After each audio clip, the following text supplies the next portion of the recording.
Come with me on a Riverfront Canal cruise in Richmond, Virginia.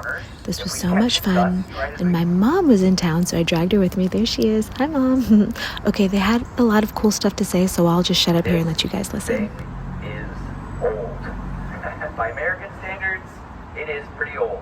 They began construction along this canal system all the way through the rest of the state, breaking down and having to get rebuilt over and over again. War with cannons, guns, bullets.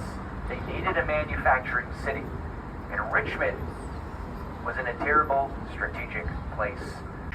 They made Richmond, Virginia, their capital city.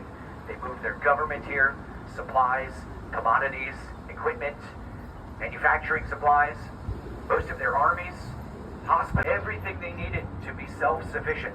And they surrounded the city with a ring of trenches and fortifications and this enormous towering inferno.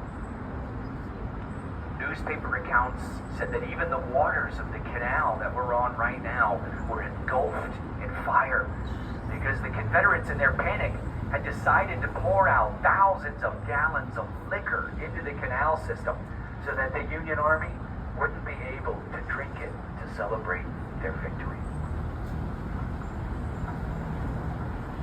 Finally, after 3 days of destruction, the Union Army began to trickle its way into the area and fight those fires and put them out. But by that point, it was already too late for the city of Richmond. At the height of the era of this canal, everything in front of us was known as Richmond Dock. During that time, Richmond, Virginia has become a major part of the darkest chapter in this country's history. Specifically, what was known as the internal slave trade of the United States. And that's when the human beings that were enslaved here were treated like a commodity. This thing had to be cheap. They did not want to spend a lot of money because they knew these boats were going to be obsolete pretty soon. And so they found this design here extremely effective and very affordable from the Renaissance.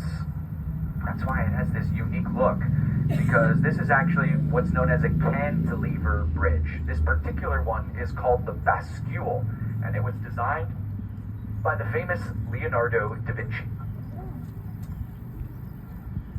So the way Da Vinci's design works is up on the top right, that's the big counterweight up there.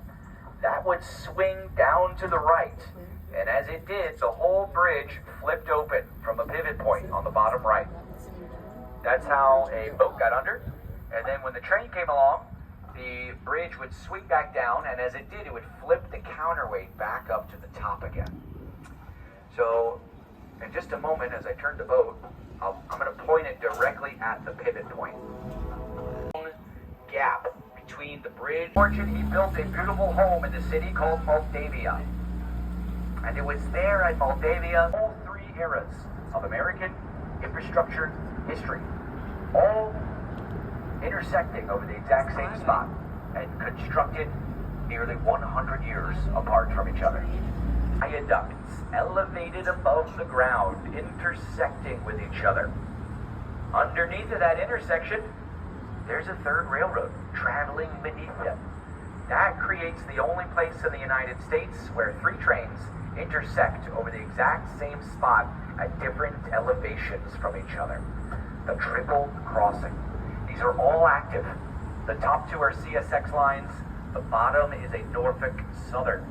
And all three of these see a high volume of trains. I'd highly recommend this, you guys. It was about $15 for a ticket. It went on for about an hour, and it was so cool to nerd out about Richmond's history and get these cool views. Try it out.